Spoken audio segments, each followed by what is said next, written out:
Good morning friends, daily current affair में आप सभी लोगों का स्वागत है। फ्रेंड्स, आज है 16 सितंबर और आज के जितने भी इंपॉर्टेंट करंट अफेयर है वो आज के इस लेक्चर में देखने वाले हैं। तो फ्रेंड्स, हर क्वेश्चन को आपको ध्यान से देखना है। लास्ट में आपसे क्वेश्चन ऑफ द डे पूछा जाएगा जिसका आंसर आपको कमेंट बॉक्स में देना है। तो चलिए बिना समय के बाद स्टार्ट करते हैं। तो फ्रेंड्स, आज मैं आपके लिए एक मोटिवेशनल कोट लेके आया हूँ कि अगर फ्रेंड्स आप सफलता पाना चाहते तो सफलता आपसे ये 6 चीज़ें मांगती है। वो क्या है कि हद से ज़्यादा आपको मेहनत करना पड़ेगा, बुरी आदतों को त्याग करना पड़ेगा, संघर्ष करने की हिम्मत रखना होगा, अपने काम पर विश्वास रखना होगा, धैर्य रखने की काबिलियत रखना होगा और अपने काम के प्रति जुनून रखना होगा फ्रेंड्स। ठीक है, तो ये चीज़ें आपको करना है। तो अब चलिए इसी जुनून के साथ आज की क्लास स्टार्ट करते हैं। आज का पहला क्वेश्चन देखते हैं फ्रेंड्स। हाल ही में किसे महाराष्ट्र के राज्यपाल का अतिरिक्त प्रभार सौंपा गया है? तो ये किसे सौंपा गया है? ये है आचार्य देवव्रत। ऑप्शन बी इसका राइट आंसर हो जाएगा। तो ये फ्रेंड्स आचार्य देवव्रत, ये अभी फिलहाल में गुजरात के राज्यपाल थे। ठीक है, यानी अभी भी है। अतिरिक्त प्रभार इसे महाराष्ट्र का दे दिया गया है, यानी अब ये 2 राज्यों के राज्यपाल बन गए हैं। ठीक है, तो ये ध्यान रखना, आचार्य देवव्रत। इसके अलावा फ्रेंड्स अभी हाल ही में राज्यों के जो राज्यपाल बने हैं वो बताता हूँ मैं आपको। तो इसमें आसिम कुमार घोष है, ये अभी हरियाणा के राज्यपाल बने हैं। अशोक गजपति राजू ये गोवा के राज्यपाल बने हैं। कविंदर गुप्ता ये लद्दाख के उप राज्यपाल बने हैं। और अजय कुमार भल्ला ये मणिपुर और नागालैंड ये भी 2 राज्य के राज्यपाल हैं। ठीक है, तो ये भी ध्यान रखना है। ठीक है फ्रेंड्स, अब बात हो रही है महाराष्ट्र की। तो चलिए मैं महाराष्ट्र राज्य के बारे में कुछ स्टैटिक जानकारी बताता हूँ। तो फ्रेंड्स, ये हमारा प्यारा भारत, ठीक है, और ये है महाराष्ट्र।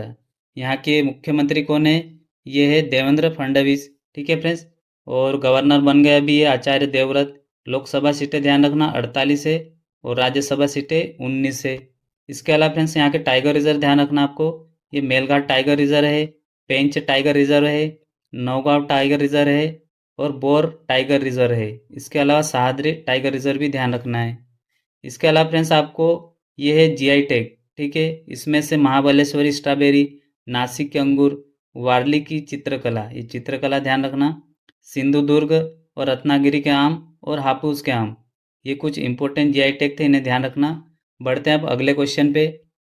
अगला क्वेश्चन है फ्रेंड्स, हर साल इंजीनियर्स डे कब मनाया जाता है? When is engineers day celebrate in India? तो ये है 15 सितंबर को। ठीक है, तो 15 सितंबर को हम इंजीनियर्स डे मनाते हैं। तो किसकी याद में मनाते हैं फ्रेंड्स हम? तो ये है देश के महान अभियंता, अभियंता यानी इंजीनियर्स, ये है भारत रत्न प्राप्त करता डॉक्टर मोक्षगुंडम विश्वेश्वरैया जी की याद में हम 15 सितंबर को मनाते हैं इंजीनियर्स डे। ठीक है फ्रेंड्स, इनकी बात करें तो फ्रेंड्स इन्हें भारत रत्न 1955 में दिया गया था। ठीक है, और ये फ्रेंड्स आधुनिक भारत का सर्वश्रेष्ठ इंजीनियर इन्हें माना जाता है। इन्हें फ्रेंड्स मैसूर में जो कृष्णराज सागर डैम है और कई इंजीनियर्स प्रोजेक्ट बनाए हैं इन्होंने। ये 1912 से 1918 तक मैसूर के दीवान भी रहे हैं। तो ये चीज़ें इनके बारे में ध्यान रखना। इसी की याद में अभी 15 सितंबर को हम मनाएं इंजीनियर्स डे। इसके अलावा फ्रेंड्स आपको पता है हम 15 सितंबर को मनाते हैं राष्ट्रीय लोकतंत्र दिवस। ठीक है, यानी इंटरनेशनल लोकतंत्र डे भी मनाते हैं। अब चलिए फ्रेंड्स हम बात करते हैं अभी ये सितंबर माह के जितने भी इम्पोर्टेंट डेज है उसे देखते हैं। तो चलिए इम्पोर्टेंट डेज देख लेते हैं। इसमें फ्रेंड्स पहला है 2 सितंबर को मनाते हैं हम वर्ल्ड कोकोनट डे, विश्व नारियल दिवस। 5 सितंबर को पता है आपको टीचर्स डे मनाते हैं और इंटरनेशनल चैरिटी डे। और 8 सितंबर को इंटरनेशनल लिटरेसी डे, राष्ट्रीय साक्षरता दिवस। और 14 सितंबर को हिंदी दिवस मनाते हैं। 15 सितंबर को अभी मनाया हमने इंटरनेशनल इंजीनियर्स डे और इंटरनेशनल डेमोक्रेसी डे। 16 सितंबर को यानी वर्ल्ड ओजन डे, ठीक है, विश्व ओजन दिवस मनाएंगे। 21 सितंबर को इंटरनेशनल डे ऑफ पीस, अंतर्राष्ट्रीय शांति दिवस। 25 सितंबर को वर्ल्ड फार्मासिस्ट डे और 27 सितंबर को याद रखना विश्व पर्यटन दिवस। ये एग्जाम में पूछा जाता है, इसे ध्यान रखना। 29 सितंबर को वर्ल्ड हार्ट डे मनाया जाता है। तो ये कुछ इंपॉर्टेंट डेज थे सितंबर माह के, वो ध्यान रखना। बढ़ते हैं अगले क्वेश्चन पे। अगला क्वेश्चन है हाल ही में परिक्रमा नामक पुस्तक जो माँ नर्मदा नदी पर आधारित है, ये किसने लिखी? तो ये किसने लिखी है? ये है प्रहलाद जी पटेल। ठीक है, तो फ्रेंड्स ये है प्रहलाद जी पटेल, इनके द्वारा लिखी ये पुस्तक है। ये मध्य प्रदेश में फ्रेंड्स ग्रामीण और पंचायती राज मंत्री और श्रम विभाग के मंत्री है। ठीक है, इनके द्वारा ये पुस्तक लिखी गई है, परिक्रमा। ये नाम याद रखना, पुस्तक से एग्जाम में क्वेश्चन आता है फ्रेंड्स। ये बड़ी बड़ी एग्जाम जैसे एमपीपीएससी हो गया, यूपीएससी, इस जैसे एग्जाम में पूछा जाता है। तो ये प्रहलाद जी पटेल द्वारा ये पुस्तक लिखी गई है। अच्छा, इस पुस्तक का विमोचन किसने किया? तो ये श्री मोहन भागवत जी ने इसका विमोचन किया है। ठीक है, तो अभी हम 14 सितंबर को विश्व हिंदी दिवस मनाया, तो इसी दिवस पर इस पुस्तक का अनावरण किया गया है। आगे देखते फ्रेंड्स, ये मैंने आपको बता दिया है। ठीक है, विश्व हिंदी दिवस कब मनाते हैं हम? 14 सितंबर को। परिक्रमा पुस्तक ये माँ नर्मदा नदी पर केंद्रित है। ये इसके विमोचन करे थे डॉक्टर मोहन भागवत ने। ठीक है, ये फ्रेंड्स परिक्रमा यानी ये जो प्रहलाद जी है, ये नर्मदा की 2 बार नर्मदा की परिक्रमा करे थे। इसी कारण से इन्होंने इसका जो अनुभव लेके ये पुस्तक का वर्णन किया है। इसमें नदियों के संरक्षण, पुनर्जीवन हेतु उनका कार्य का अनुकरणीय किया गया है। ठीक है, तो ये पुस्तक किसकी लिखी है? परिक्रमा, प्रहलाद जी द्वारा। आगे देखते हैं फ्रेंड्स, अगला क्वेश्चन। अगला क्वेश्चन है, हाल ही में किसे उपराष्ट्रपति सीपी राधाकृष्णन का सचिव नियुक्त किया गया है? तो फ्रेंड्स, अभी हाल ही में बने सीपी राधाकृष्णन उपराष्ट्रपति, तो इसके सचिव कौन बन गए हैं? ये है अमित खरे। ठीक है फ्रेंड्स, ये फ्रेंड्स अमित खरे ये सचिव बन गए हैं उपराष्ट्रपति के। तो ये सेवानिवृत्त आईएएस अधिकारी है। इससे पहले ये पीएम मोदी के सलाहकार भी थे। ठीक है, अभी ये उपराष्ट्रपति के सचिव नियुक्त हो गए हैं। इससे पहले भी फ्रेंड्स ये अक्टूबर 2021 में पीएमओ में सामाजिक क्षेत्र से संबंधित मामलों की देखरेख करते थे। तो ये अमित खरे बन गए हैं उपराष्ट्रपति के सचिव। ठीक है, उपराष्ट्रपति आपको पता है 15वें उपराष्ट्रपति बने हैं डॉक्टर सीपी राधाकृष्णन, तो ये इनका नाम ध्यान रखना। अगला क्वेश्चन है फ्रेंड्स, भारत ने इंग्लैंड में चल रही वर्ल्ड बॉक्सिंग चैंपियनशिप में दूसरा गोल्ड किसने जीता है? तो ये दूसरा गोल्ड आ गया है फ्रेंड्स, ये है मीनाक्षी जी ने। ठीक है, ये बॉक्सर, इन्होंने फ्रेंड्स अभी ये दूसरा गोल्ड मेडल जीता है। ठीक है, ये फ्रेंड्स मीनाक्षी। तो फ्रेंड्स अभी ये वर्ल्ड बॉक्सिंग चैंपियनशिप ये इंग्लैंड में आयोजित की जा रही है। इनमें फ्रेंड्स ये दूसरा गोल्ड मेडल आया है। ठीक है, ये 48 केजी वेट में 3 बार की विश्व विजेता कजाकिस्तान की जो नाजिम हाई जीबे है, इसको हराकर ये गोल्ड मेडल जीता है। इससे पहले फ्रेंड्स ये जैस्मिन लंबोरिया है, ये 27 केजी में गोल्ड मेडल जीता है। फ्रेंड्स ये केजी आपको पता है, ये यानी ये इनका इतना वजन है, इस कैटेगरी में ये गोल्ड मेडल लाए हैं। इस सीजन में फ्रेंड्स भारत ने कुल 4 मेडल जीते हैं, यानी वर्ल्ड बॉक्सिंग चैंपियनशिप में कुल 4 मेडल लाए हैं। ठीक है, तो ये मीनाक्षी जी है, इन्होंने गोल्ड लाया है। और ये जस्मिन लंबोरिया है, इसका नाम याद रखना, ये भी बॉक्सर है, तो इन्होंने भी एक गोल्ड मेडल लाया है। इस तरह से 2 गोल्ड मेडल हो गए।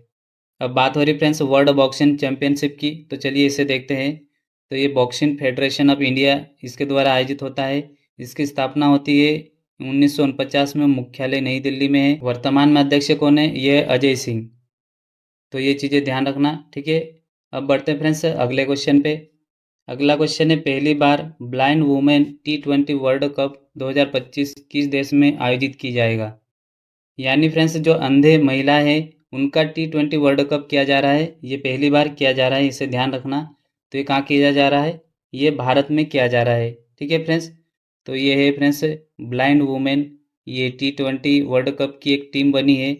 तो इसकी बात करें तो फ्रेंड्स ये मैच भारत में नई दिल्ली और बेंगलुरु में आयोजित किए जाएंगे। ये 11 से 25 नवंबर के बीच में किया जाएगा। पहले फ्रेंड्स नेपाल में आयोजित होना था, लेकिन आपको पता है अभी ये प्रोटेस्ट के कारण इसे विकल्प बदल दिया गया है। ये टूर्नामेंट फ्रेंड्स महिला जो दृष्टिहीन क्रिकेटरों के लिए पहली बार आयोजित किया जा रहा है, जो समावेशन और समानता की दिशा में एक महत्वपूर्ण कदम माना जा रहा है। तो ये ध्यान रखना, कुछ अभी ये पहली बार हो रहा है। ठीक है, आगे देखते फ्रेंड्स अगला क्वेश्चन। अगला क्वेश्चन है फ्रेंड्स, कौन सा संस्था the Vinci robotic surgical system जो ट्रेनिंग देने वाला मेडिकल कॉलेज बना है? ठीक है, यानी ये जो द सर्जिकल रोबोटिक सिस्टम है, ये ट्रेनिंग देने वाला पहला मेडिकल कॉलेज कौन सा बन गया है? तो ये है IIMs दिल्ली। ठीक है, तो फ्रेंड्स ये IIMs दिल्ली है, ये पहली मेडिकल कॉलेज बन गई है। ये friends da Vinci robotic surgical system पर इसे ट्रेनिंग दी जाएगी। तो फ्रेंड्स ये सर्जिकल सिस्टम क्या है? ये एक मिनिमली इन्वेसिव सर्जरी तकनीक है। ठीक है, इसमें फ्रेंड्स सर्जन एक कंसोल से रोबोटिक आर्म्स को कंट्रोल करते हैं। मरीजों को इसमें कम दर्द और रक्त की हानि होती है। ठीक है, यानी कम रक्त बहता है और मरीजों को दर्द भी नहीं होता है इस सर्जरी से। तो ये ट्रेनिंग कहाँ दी जा रही है? ये IIMs दिल्ली में दी जा रही है। ठीक है। अगला क्वेश्चन है फ्रेंड्स, हाल ही में भारतीय नौसेना ने कौन सा नया सैन्य अड्डा गुरुग्राम में कमीशन किया है? तो ये कौन सा है? ये INS अरावली। ठीक है। इससे फ्रेंड्स अभी ये गुरुग्राम जो नया सैन्य अड्डा बना है, इसमें कमीशन किया गया है INS अरावली को। ठीक है। ये फ्रेंड्स समुद्र से दूर रहकर आधुनिक तकनीक से भी काम करेगा और ये सूचना तकनीक के ज़रिए ऑपरेशंस इसमें शुरू किए जाएंगे। ये सुरक्षा और खुफिया एजेंसी के लिए इसे कमीशन किया गया है। ठीक है फ्रेंड्स। इसके अलावा फ्रेंड्स हम भारतीय नौसेना का स्थापना दिवस कब मनाते हैं? ये 4 दिसंबर को। नौसेना का आदर्श वाक्य याद रखना, शे नो वरुणम। वर्तमान नौसेना प्रमुख कौन है? ये एडमिरल दिनेश के त्रिपाठी है। ठीक है। और पहला स्वदेशी एयरक्राफ्ट कैरियर है ये है INS विक्रांत, भारत का सबसे बड़ा एयरक्राफ्ट है। और भारत का सबसे बड़ा नौसैनिक अड्डा ये INS कदम्बा है। ठीक है। ये कर्नाटक का है, तो इसे ध्यान रखना फ्रेंड्स। ठीक है। आगे फ्रेंड्स हमने कल क्वेश्चन देखा था, ये tri service all women selling expansion, यानी इसमें तीनों सेनाओं की जो महिला हैं, जो 10-10 महिला हैं, इसे शामिल करके एक ये समुद्र प्रदक्षिणा आयोजन किया गया है। ठीक है। तो ये भी ध्यान रखना। तो फ्रेंड्स हमने ये कुछ इंपॉर्टेंट करंट अफेयर थे वो देख लिए हमने। अब आपके लिए फ्रेंड्स एक ये क्वेश्चन ऑफ द डे है, इसका आंसर आपको कमेंट बॉक्स में देना है। टाइम मैगजीन ने किड ऑफ द ईयर का पुरस्कार किसे दिया है? तो इसका आंसर आपको कमेंट बॉक्स में देना है फ्रेंड्स। ठीक है। ये तेजस्वी मनोज, जेनिम लंबोरिया, मीनाक्षी और लवनीना बरगोर, इसमें से कौन है? इसका आंसर आपको कमेंट बॉक्स में देना है फ्रेंड्स। ठीक है। अब अब चलिए कल के प्रश्न का एक क्विक रिवीजन कर लेते हैं हम।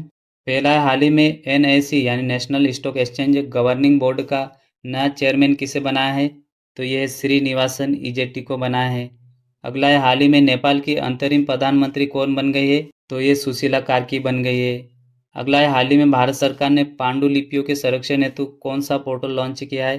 तो ये ज्ञान भारतम पोर्टल लॉन्च किया है। अगला है, NISC यानी national institute science project research की निदेशक कौन बन गई है? तो ये बन गई है गीता वाणी रायसम, इसे ध्यान रखना। अगला है, हाल ही में देश की सबसे तेज ट्रेन कौन सी बन गई है? तो ये है नमो भारत ट्रेन। ठीक है, ऑप्शन सी। अगला है, भारत की नौसेना यानी आर्मी एयरफोर्स नेवी ने हाल ही में कौन सा पहला ऑल वुमेन सर्कम नेविगेशन अभियान शुरू किया है? तो ये अभी हमने देखा, ये समुद्र प्रदक्षिणा। अगला है, हाल ही में बैडमिंटन में खिलाड़ियों को कितने सेकंड में अगली रैली के लिए तैयार होना होगा? तो ये 25 सेकंड में। अगला क्वेश्चन है, किस टीम ने पहली बार T20 में अंतर्राष्ट्रीय में 300 प्लस स्कोर बनाया है? तो ये किसने बनाया है? ये है इंग्लैंड ने। ठीक है, 304 रन बनाए हैं। तो फ्रेंड्स ये थे आज के कुछ इंपॉर्टेंट करंट अफेयर। अगर आपको इस वीडियो का PDF चाहिए तो फ्रेंड्स मैं वीडियो के डिस्क्रिप्शन में लिंक दे दूंगा, वहाँ से आप इसे डाउनलोड कर लेना। तो फ्रेंड्स अगर वीडियो अच्छा लगा तो लाइक कर देना और अपने दोस्तों में शेयर कर देना, और चैनल पर नए आए तो फ्रेंड्स आप सब्सक्राइब कर लीजिए चैनल को और घंटी की बेल आइकन को प्रेस कर लीजिए ताकि आने वाला नोटिफिकेशन आपको मिलता रहे। तो फ्रेंड्स चलिए अब मिलते हैं अगले वीडियो में, तब तक के लिए जय हिंद, जय भारत।